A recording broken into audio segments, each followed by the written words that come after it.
Greetings all, this is Hairy Nick. I am joined by Justin. How are you? I'm good. And yourself? Very, very good. I'm even better because of what we're looking at the screen right here, right now. Is this an FAQ? This is a new X-Wing FAQ. Ooh. I'm very glad that this one came out because we had a bit of a hairy situation evolve over the last week. And I want to talk about this briefly before we get into this. I didn't even think of that pun, by the way. I could say you laughed at it. Yeah. Thank you for that. Yeah. Basically, what has happened is the interpretation on the interaction between a couple of different upgrades came up during a couple of regional tournaments, and it's been different interpretations depending on where you are around the world. And recently, the FFG Game Center, who hosts one of the American regionals,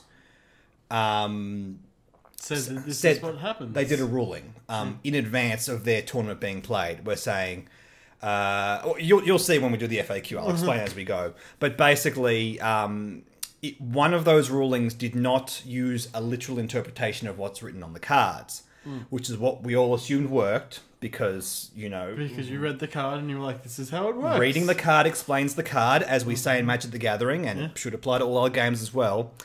And basically, we all went... What? Oh, guys, we're in the middle of regionals. Can you please sort this out? But I was one of the people that commented on that post that he made.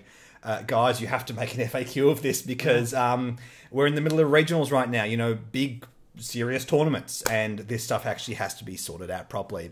Thankfully, they did. They did. I really didn't think they were. Yeah, which is surprising for FFG.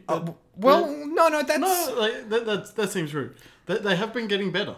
Absolutely, yeah. And it's good to see that they're continuing. They're good at reacting to certain things. And what a few people theorised when this happened was, look, they're doing this official ruling for their regionals on Facebook to say, okay, this is what we can do right now. But an FAQ, you know, you got to go through the whole process of getting it approved. Yeah. So maybe they just fast-tracked this one. I will say, this has no errata in it. Where I think basically all the previous FAQs up to a certain point have had errata. But this just has rules clarifications. It does kind of change what we thought something did, but not to the point where I'd call it hard errata. It's just tweaking the rules to make sure it is balanced. Tweaking the rules. Tweaking the rules. Yes, actually there is something on tweaking here. But anyway, without further ado, let's take a look at what we got here. So, as always with an FAQ, everything's written in black text. Anything new is highlighted with red text. So we'll just scroll down and take a look at anything that has been highlighted. So all the stuff you're seeing here is as is. There's our glorious Jumpmaster nerf, the one that we all love. Increasing and reducing values. When multiple card effects or abilities increase or reduce a value, such as agility or attack dice roll, which is a new part of text, ignore any to a minimum of 0 and to a maximum of X restrictions until calculation is complete. For example, if a ship was printed, agility value of 0 and structural damage card reducing its agility by 1 to a minimum of 0, uses countermeasures, increasing its agility by 1, its agility is 0.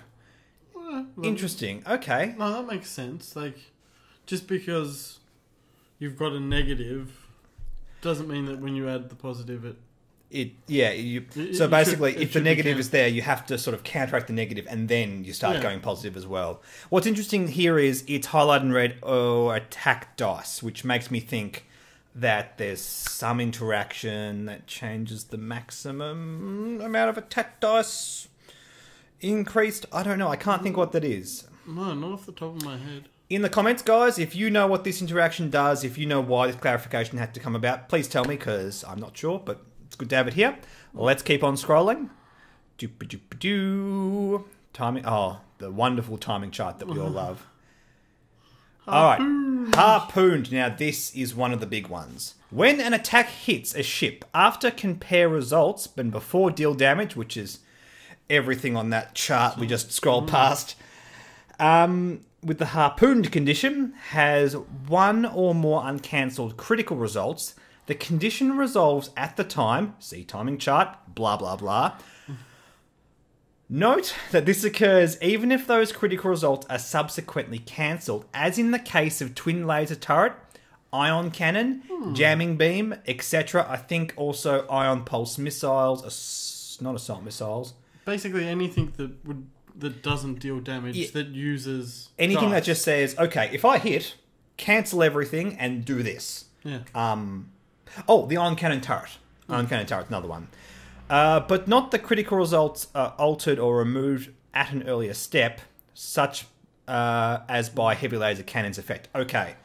So with heavy laser cannon, you remove the critical, it becomes a regular hit right after you roll dice, not at the end of the attack like these other things. So this is pretty big, and I think a lot of people were actually hoping that they'd nerf this, because basically you can trigger Harpooned with a TLT, even though a TLT can't deliver a critical hit.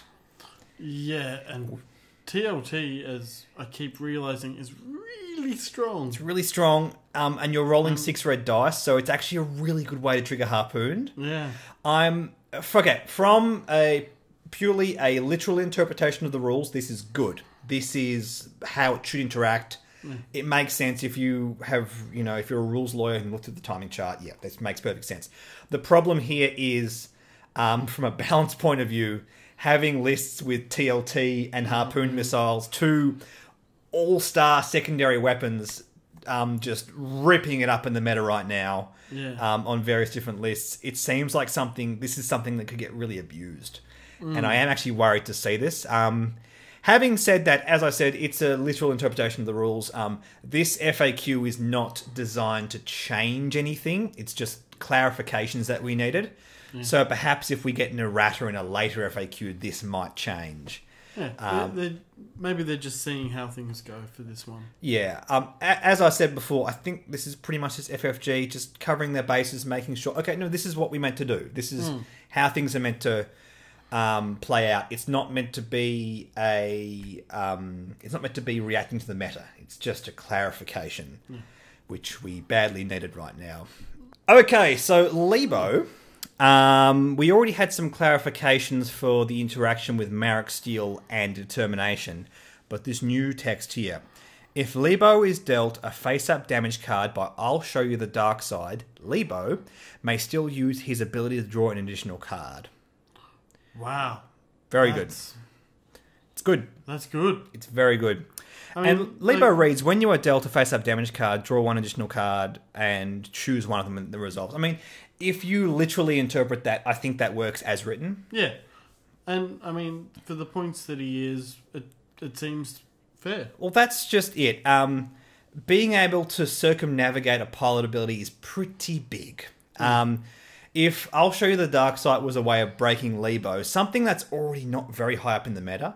Lebo, in case you weren't aware, Justin, was part of a list called Chewiebo, which is Chewie and Lebo, because both of them have their own unique way of denying critical hits. So it's just like a Falcon and a YT 2400, space pancakes, just dice, defense, really powerful list. And it's just really cool. I actually quite like the list. It's sort of, floated away from the meta a bit. But just making sure that current things aren't breaking these old meta lists is a good thing. Yeah. Because it's something that is really bad when we're talking about power creep. We don't want the new stuff just hard countering all the old stuff. So this is good to see. Very good to see indeed. Prince Zizor. Prince Zizor. By the way, is it Zizor or Zizor? I actually saw... Yeah. I was doing a bit of reading last night. The correct pronunciation. Oh. Somewhere. It is Zizor. So I have no idea. Okay. I still say Zizor. I've heard Gizor, like the guys on Hell of a Pilot always pronounce it as Gizor. Yeah. And I trust them. They look up their lore. They know what they're doing. They're smart guys. They are smart guys. Prince Zizor's ability triggers during Step 7. Okay, so what they're doing is they've replaced something that says before or after and said during the flowchart. Yeah. During Step 7, a timing chart or perform attack on page 8. We're not going to look it up. Don't ask. Prince Zizor counts as being hit by an attack, and the ship that suffers damage to Prince Zizor's ability is not considered to be hit by the attack. Any effects that trigger based on whether or not the attack is hit, such as an ion cannon, cannot be prevented by Prince Zizor's ability. So basically, Prince Zizor, I'll read his card now. When defending, a friendly ship at range 1 may suffer one uncancelled hit or crit result instead of you. Okay. You're shirking off damage to another ship. Yeah. I know a lot of people played around with this, like with Y-Wings and stuff, because they have so much health, making Prince Zizor a bit of an ace. Okay. He's not that acey. But the whole idea is, it's saying that that ship cannot be said, oh, you're getting hit instead of Prince Zizor. It's not how it works. Not how it works at all. Yeah. It's good clarification. And it's good to make sure that future cards... This is now future-proofed. Yeah. Other cards that are being printed now that says, oh, this is how... what happens if an attack gets hit. This can't abuse it. So it's just a good clarification. Tarani Calder. Tarani Calder. A new one. So Tarani Calder's whole thing was... After you perform an attack, each enemy ship inside your bullseye firing arc at range 1 to 3 must choose to suffer 1 damage or remove all of its focus or evade tokens. Now, this is good because what's being clarified here is the way I always interpreted it. Yeah. If a ship affected by Tarani Calder's ability has 0 focus or evade tokens, it can still choose to remove all its focus and evade tokens, meaning it suffers no negative effects. Yeah. Perfect. Like, I understand. That makes sense, but because it's already got 0, shouldn't it? Well, it's just the way it's worded. And I think this makes perfect sense. Automatic damage is a very dangerous thing in X-Wing. Yeah. And I think they kind of wanted to avoid it. Like, it's not the strategy this is going for. This is trying to headhunt aces. That's the whole point of Tarani Calder. So it's more about trying to remove It's not about automatic damage. Yeah, At least that's the way I interpret it. Yeah, it's more about removing the... focus and evades off everything as opposed to... Yeah, or forcing an ace to damage itself. Either way. And this makes perfect sense. I just think it may have been a tad too efficient if this wasn't the case. And as I said, it's a literal interpretation of what the card says. 0 is still all. That makes perfect sense. It does. Completely agree with this ruling. Sounds good. All right, and just below him, the man himself, Mr. Thweek. Okay. The Mimic condition provides a ship printed pilot ability to Thweek. Mimicked means you, at the start of the game, you choose one of your opponent's ship and you take their pilot ability. Yeah. It persists even if the ship to which it is applied would cease to have the pilot ability, such as it being destroyed or it takes the injured pilot card. Injured pilots from the old damage deck. It says when you assign this card, you discard all your APTs and you don't have your pilot ability. Ooh. It's backbreaking, and it's the main reason we don't use the old damage deck anymore. Yeah. The Mimic condition does not grant Thweek any alterations or additions to the printed pilot ability of the ship to which the condition is assigned, such as additional pilot abilities conferred by upgrades like the IG-2000. I don't think this needed clarification, but thankfully it's there. Now, do you understand what that means by the IG-2000, Justin? Yeah, the IG-2000s, they share their abilities. Yeah. So, I mean, I'm just thinking IG-88C and D. IG-88C, every time you do a boost action, do a free evade action. D, you may execute a Segnor's loop with a hard 3 instead of a soft 3. The Star Viper also has a Segnor's loop. Yeah. So if he was able to take one of those and then get both, that'd be insane. That'd be so Thweeking amazing. It would just be all the Thweek value you'd ever want. You know, the CD matchup with like a Fearlessness and Auto Blaster Cannon, that kind of stuff. If you ran Thweek against that, you'd be having a great time. But it's not the case. You can only take one ability. That's fair. Which is good. It's fair. It's the way it should be. It's fair. It means that Thweek has a lower ceiling, which I think is probably fair enough. He already can still do crazy things. Like I've always said, like if he matches up against Vader or counters Ryad, you're laughing all the way to the bank with this card. He doesn't need the ability to take 2 IG abilities. Again, this is making sure that new cards don't just destroy old ones. The IGs, the double IG lists, Brobots, is not a very common thing anymore. It occasionally comes back up into major tournaments. And to have a hard hoser to that, like Thweek, would be terrible. So it's a good thing that that's not the case. Chikatra Vizago. Okay, this is good. This is really good. I read this before Justin got here. Replacing an upgrade is distinct from discarding it and does not trigger effects like Jabba's illicit tokens. So basically, Chikatra Vizago means at the start of the end phase, you can discard him to physically switch out an illicit or cargo. Yeah, because epic. But in most cases, an illicit upgrade that you have. Pick up your card folder, switch it out. Okay. It's in Magic the Gathering, we call that a wish. In X-Wing, we call it Chikatro for the win. Basically. A lot of people like this card because he can switch out the cloaking device and then your ship never decloaks, which is hilarious. But basically, the distinction here is by doing that, you're not discarding a card. You don't get to remove an illicit token from that card and then get another one. Because then you'd get 2 illicit upgrades in only one slot, and yeah, because Jabba's gives basically like an extra munitions. Exactly right, extra munitions for all your illicit upgrades. Yep. Okay. So this is good. This is how it should work. Yep. Another good clarification. Let's keep moving on. Feedback array. Okay. So there's a lot of words here, but the key thing we have to look at is this sentence here in the middle paragraph. Feedback array cannot be used while the ship is overlapping an asteroid, has either a weapons disabled or cloak token, or has the blinded pilot damage card from the Force Awakens core damage deck. So I had to look this up because I haven't used the old damage deck in a very long time. The old damage deck blinded pilot says next time you attack, roll no attack dice, but you still attack. The new one says you cannot perform attacks. Next time you have an opportunity to attack, flip it. Yeah. So this is saying that you cannot use the feedback array anytime you could not attack. So if you have blinded pilot, feedback array can no longer be used.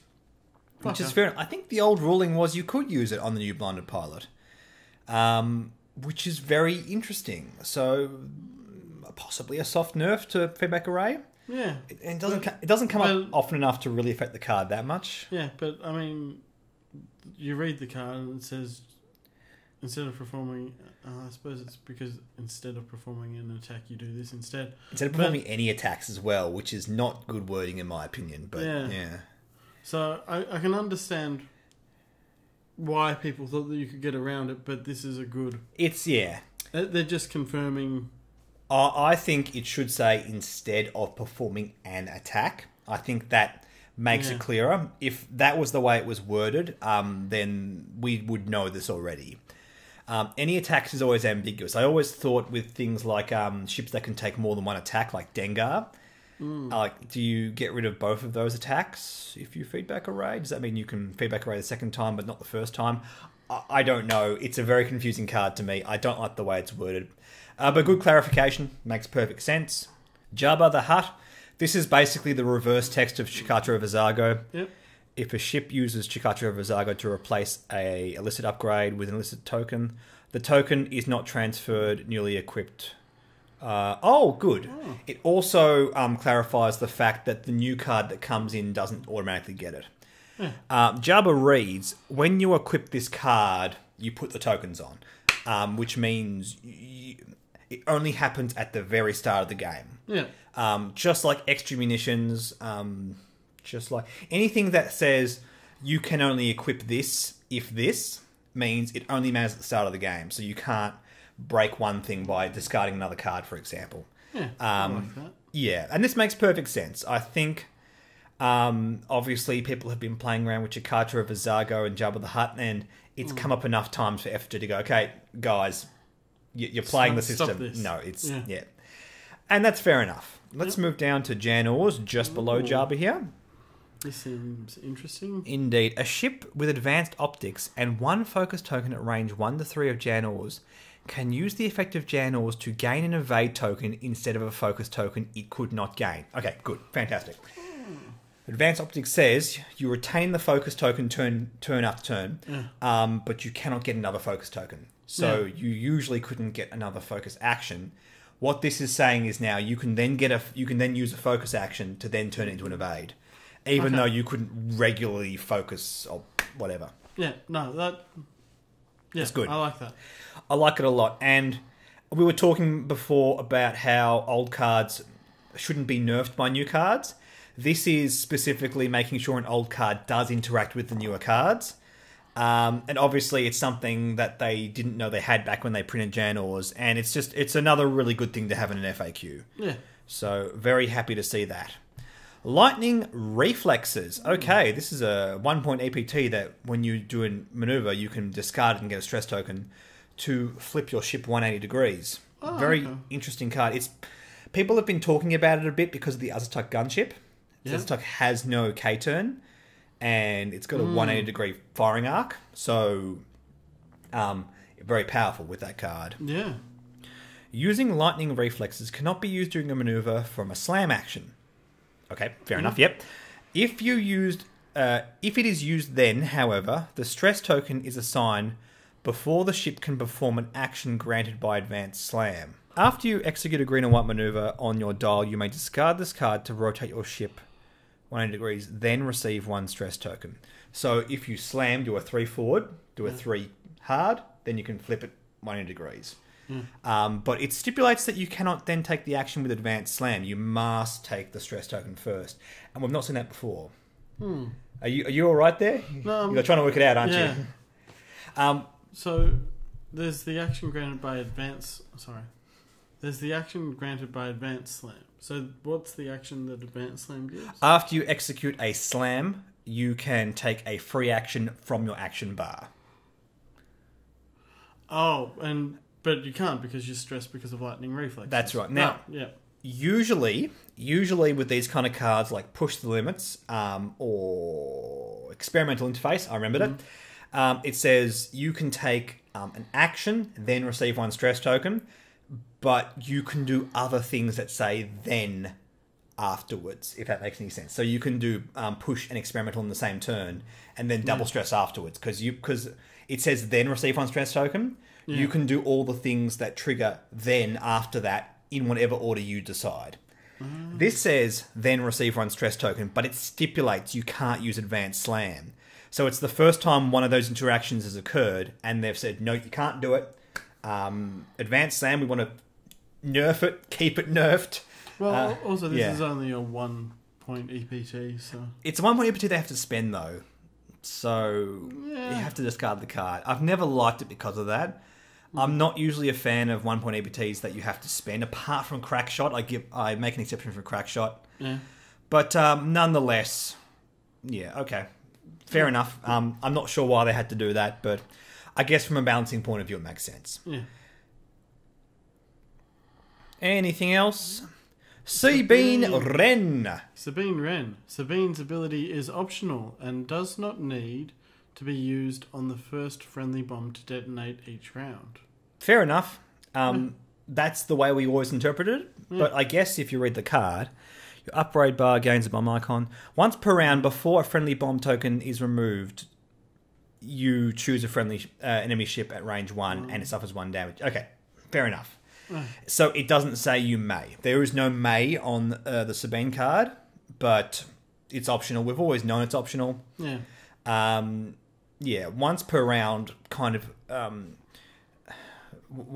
the phrase once per round pretty much tells us it's optional. Yeah. It's the way we've always interpreted X-Wing cards. Again, good clarification. It's good to know. Not a bad thing at all. Trajectory Simulator. This is the other big one. Justin, could you please read the red text right here? Trajectory Simulator can be used only when the ship would drop a bomb via the means printed on an equipped bomb upgrade card. It cannot be used while using Genius to drop a bomb after performing a maneuver or in conjunction with any other effects that override the manner in which the bomb is dropped, such as Crimson Specialist. Okay, and this is pretty big. Before we were talking about Harpooned and Twin Laser Turret. That's right, I remember what it was. And that took the literal interpretation of how those cards should interact, and they're done. This has not. This has gone for the more balancing thing.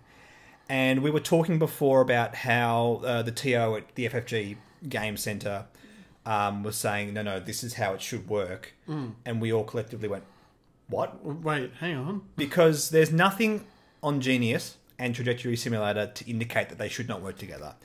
Genius says you drop a bomb after you move instead of before. It's the big block of text, but it still says drop. And Trajectory Simulator says instead of dropping, you can go 5 forward instead of 1 back. There's no grey area there. No. You drop here instead. I do this instead of drop. They work together. If you take the literal interpretation of the cards. And I like this from a balancing point of view, because we all know Miranda Nim is just rocking it in regionals around the world right now. Yeah. Because the Genius interaction is insane. Yeah. Let me explain what's going on here. Trajectory Simulator allows you to drop a bomb with the 5 forward template out the front of your ship. And this means that there's a bit of downside in the fact that you then risk running right into the bomb that you just dropped. Because you drop bombs before you move, except if you have Genius. And if you do a maneuver and then drop a bomb even further, you can't run into it because you've just moved. You're safe. Especially if you have like a proton bomb or something like that. There's no risk of hitting it. And Trajectory Simulator is a 1 squad point card. So the downside's built into it as a way to balance it out. If it cost 2 or 3 points, I could understand them not wanting to do this. But you combo this 1 point card with a 0 cost Genius, you have such an insane combination. I'm not surprised they did this. The way they've been talking about it, though, indicates that this is how they always thought it should work, which I don't agree with. Like, if they were going to say that, they should have errated it from the beginning. Yeah, they should have given us this FAQ as it was releasing. The fact that it didn't occur to them that this would come up, or... I mean, look, don't get me wrong, I'm really happy this FAQ happened in response to all the stuff that's been going down, but it shouldn't have come to this, is my big thing. Yeah. And It needs to be done quicker. Needs to be done quicker. It needs to be done on release. They need to anticipate this stuff happening. The interpretation of Genius not being able to work with Trajectory Simulator like they expected, that's how we all expected it to work, but there is no grey area here. There just is no grey area. No. And this is another strike against FFG's editing. I've talked about this before. Editing is something they need to fix up because there's grey areas in the way they write some of the cards. And it makes stuff like this happen. And look, okay, Genius is a very old card, so I can forgive them for this. But from now on, I look at these cards and I think, okay, from now on, guys, let's get this down pat. X-Wing is massive. It's bigger than 40k at the moment. Yeah. We need to sort this stuff out because this stuff can damage the game. They need to have people on top site checking. Yeah, these cards. So like double check, have multiple editors for along the process. I don't know the process of designing cards FFG do right now, and as I said, I can forgive them for this because this is the interaction with an older card, and that was 6 waves ago now. Jeez, Genius has been in the game for ages, but only relevant in the last few months. But yeah, look, I'm not going to rattle on about it any longer, but that's just something I think that should be addressed. Let's move on to Twin Laser Turret, because it's right below Trajectory Simulator. We have all the different stuff that's already been done. Blah, blah, blah. New red text says, effects that occur after performing an attack, Maul, Darth Vader, Yep. do not resolve until both attacks have been resolved, per the timing chart for performing an attack on page 8. Yep. Makes sense? Fair enough. Yep. We had the ruling that Twin Laser Turret cannot be deemed to have missed unless both miss. So like things like Gunner and all that kind of stuff don't trigger. And this is basically the same thing. You don't rule it, that you have performed an attack or you have hit until you've done both. So you can't trigger Vader twice. Sorry. I think that might be fair enough. Yeah. And just a little bit. And Maul can't strip off stress twice. That's interesting. I never even thought of that. But it makes perfect sense. Let's not go there. Let's not double trigger cards and get just crazy things happening. Yeah, getting double value out of cards that say after perform an attack that could lead to game-breaking things. Good clarification. It's future-proofing TLT against things that it might get really broken with, apart from Harpooned, of course. But let's not go down there just yet. Zuckuss. If Zuckuss is used to reroll one or more of the defender's dice, effects that allow the defender to reroll all of their dice, such as First Order Vanguard, again another new card, can still be resolved for as many dice as possible. Okay, good. So, ruling is, Justin, you reroll a dice, you cannot reroll it again. Yep. So Zuckuss can stop you, the viewers at home, from re-rolling... You, Steve. From using something that says all to re-roll your dice. First Order Vanguard, for example, like... So say, I'm just trying to picture this. Kylo Ren against Zuckuss. Kylo has 3 green dice. He rolls evade, blank, blank. Zuckuss takes 1 stress token. You re-roll your evade into a focus. You then pop First Order Vanguard. You cannot re-roll that focus. You must re-roll those 2 blanks. And the focus is locked in. Yep. You got it? Yeah. That's it. So you are locking your opponent out of re-rolling dice. And that's probably a good thing because Zuckuss has been made pretty much completely irrelevant since his nerf. Look, he needed the nerf. I completely accept that. But to then give him extra downside as there are things that can physically get around him is very brutal on a card that's already struggling. So this is good. It gives it a little bit more pep. Again, old card interacting with new card. They clarified it, and the new card doesn't just beat out the old card. Yeah. I like it a lot. Thank you, FFG, for that one. Do we have anything else? There's a few questions. Yes, there's the question about bombs, and now they've included launch. With the multiple bombs, can I drop, launch, or otherwise place them on the map? Nope. Dropping or launching a bomb only once a turn, no matter which one you do. Makes perfect sense. Yeah. Does launching a bomb or otherwise placing a bomb in the play area count as dropping a bomb? No. And so the effects that trigger after dropping a bomb do not occur after launching a bomb or otherwise placing a bomb. However, each ship is still limited to a single bomb drop, launch, or otherwise placement. Okay. Makes perfect sense. Yeah. Is there a card that says after you drop a bomb, do something? I don't know. No, I don't know either. I don't play bombs. No, that's right. You're an Imperial player. That's probably fair enough. This could just be future-proofing the cards. I understand that. In the comments, if you know what interaction this specifically is trying to stop from working, let me know. Yeah. But it makes perfect sense. It's a good clarification. And I think that might be everything. No. Can a ship recover shields beyond its shield value? No. Good. Chopper does not give you extra shields, okay? I've had people tell me this. I'm like, no, you can't do that. You've never been able to do that. Chopper can't give you extra shields. Good. No, we don't want that. We just don't want that in the game. During the combat phase, when does a ship become the active ship? When is that, Justin? The process occurs in the following manner. The appropriate player nominates one of their eligible ships at the current initiative value. The ship then becomes the active ship. It may begin the process of performing an attack by measuring range to valid targets. See timing chart. Okay, and this is important because of Threat Tracker. Okay. Threat Tracker says when an enemy ship inside your firing arc at range 1 to 2... I'll have the card up here so you guys can see.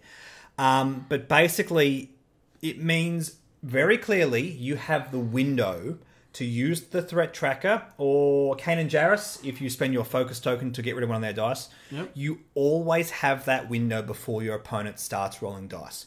Your opponent must verbally say, I activate this ship, and if they roll dice, they have skipped this step, and you can say, no, I'd like to use this.